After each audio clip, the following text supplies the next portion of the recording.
Just who was the director of the 1972 gay erotic film Greek Lightning?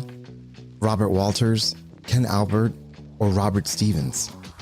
The answer is all of them, because iconic filmmaker Scott Masters, who founded Nova Studios and Studio 2000, used all of those names during his long career in the gay adult entertainment industry. In this episode, we're going to celebrate Scott Masters, a guerrilla filmmaker and director who began his career in the adult industry, pushing the boundaries of full frontal male nudity. This is Demystifying Gay Porn. My name is Laika Grande, and if you watch gay porn, I've definitely helped you get off. Before we continue, I want to remind you that you can help this channel and its original yet risque content by liking, clicking the subscribe button, or selecting the bell icon for notifications to see more content like this. And for all you podcast listeners, leave a review or rate it if you can. Thank you.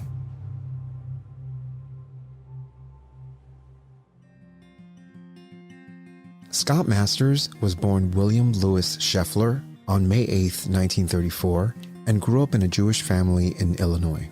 In 1966, Masters drove his parents from Illinois to Montana for a vacation. While they were there, Masters drove himself out to San Francisco. He entered an adult bookstore and was shocked by all the male physique magazines and photographs. It was more than anything he had seen back home. When he returned to Chicago, Masters persuaded local bookstore owners to let him buy gay material for their stores. Around this time, J. Bryan's Golden Boys, a photography magazine featuring slightly nude young men, was about the most hardcore material being published. Masters began to buy photo sets from various photographers who also had nude images of the same models. His business began to boom, with Masters acknowledging that they couldn't get the material fast enough to their customers. After getting to know the owner of Champion magazine based out of New York City, Masters thought he should start publishing his own magazines under the name Checkmate. Masters was making trips out to the West Coast every 2 months to facilitate the printing and distribution.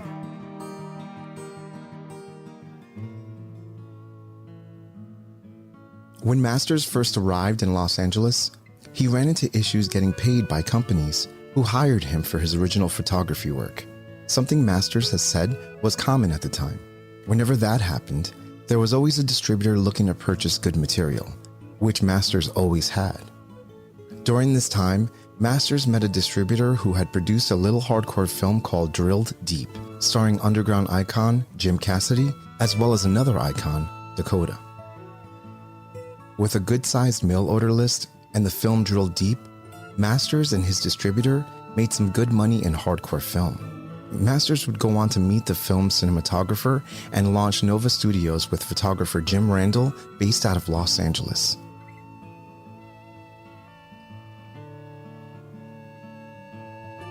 At this time, gay porn production on the West Coast was divided between San Francisco, where Matt Sterling, John Travis, and Falcon Studios were based, and Los Angeles, where Shan Sales, Monroe Beeler, and Tom DeSimone were making gay erotic movies that resembled full-length Hollywood features. Like many of the early filmmakers, Masters had come to hardcore filmmaking from producing softcore and later hardcore porn magazines. He cast, staged, and photographed sex narratives for more than 500 magazines between 1970 and 1977. During the time of working on the magazines, he had developed an entire visual vocabulary for erotic storytelling.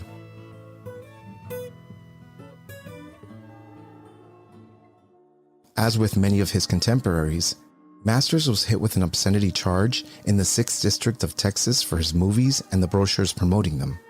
Masters would plead guilty so his sentencing can be transferred to LA, and he was fortunate to have a judge who did not believe pornography through the mail should be a prosecutable item.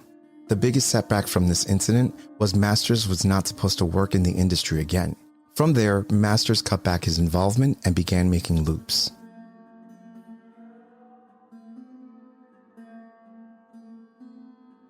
At this point, Masters wanted to make a feature film. The timing was perfect, and film houses were now screening sex films.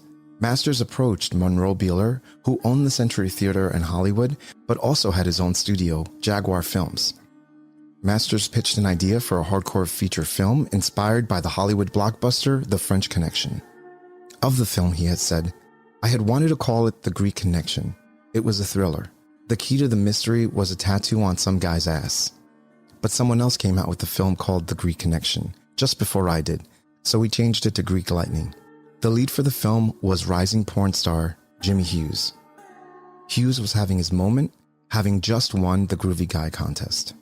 The experience of working on Greek Lightning was enough to make Masters not want to make another feature.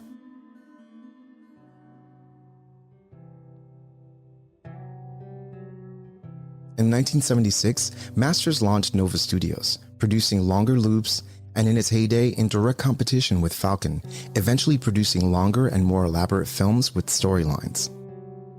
Drawing upon Masters' expertise as a publisher, Nova produced glossy full-color brochures to market its short films. Each 16-page brochure was illustrated with photographs of the film's action. Rather than the standard 10-minute loops, Masters made loops of 15 to 20 minutes. The longer loops offered a more polished and glamorous product than the handheld efforts shot at the time in seedy motel rooms. The longer loops also allowed Masters to tell slightly more complex stories in his films. Most of Nova's releases had a story to tell, with clear transitions and dramatic conflict. Masters transferred the editorial approach he had as a magazine editor. I had become very adept at telling a story visually and using sex to tell the story. In those days, it was a little tricky to set up a story situation whereby sex told the story. It's like a good song in a musical forwards the plot.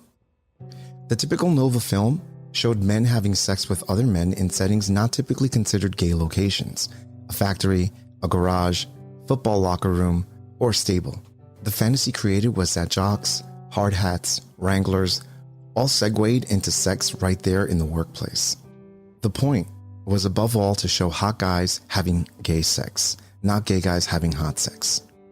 One of the most fascinating things to learn about Nova Studios was that for all its luster and popularity, Masters has gone on to say Nova Studios never made enough money to support two people.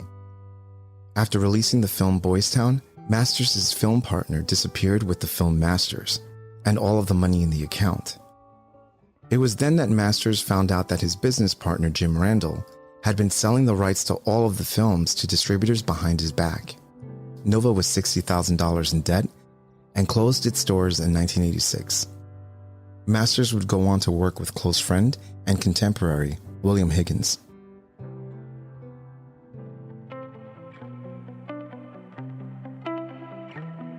Masters produced and directed for Catalina from 1987 to 1992, directing many films during his period.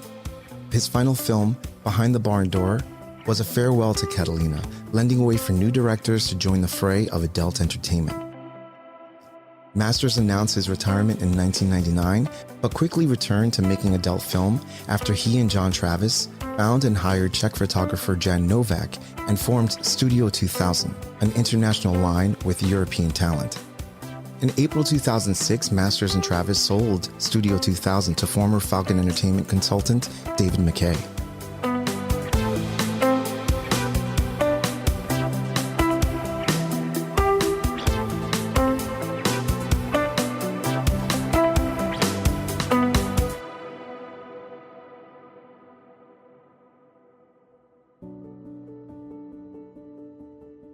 Scott Masters was a guerrilla filmmaker who had a plan of action to make independent gay films, inevitably leading to his impact in the industry. His work has been called a must to study for all aspiring erotic filmmakers. For 4 decades, he captured a visual representation of gay sex and its shifting landscapes from gay liberation to AIDS through the new millennium. Facing health issues, Masters moved from Palm Springs back to Illinois, where he had family. On July 20th, 2020, Scott Masters, William Louis Scheffler, passed away in an assisted living facility in Bloomington, Illinois at the age of 86.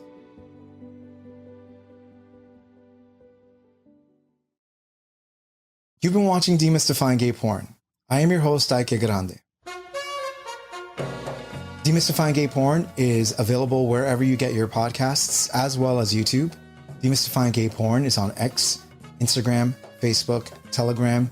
And if you like what you're watching or listening to and want to be a part of the creative process, head over to patreon.com/demystifyinggayporn, where you can help support this audiovisual podcast and YouTube channel, and I can continue making content like you've just enjoyed. Once again, this is Demystifying Gay Porn. My name is Ike Grande, and if you watch gay porn, I've definitely helped to get off. Cheers.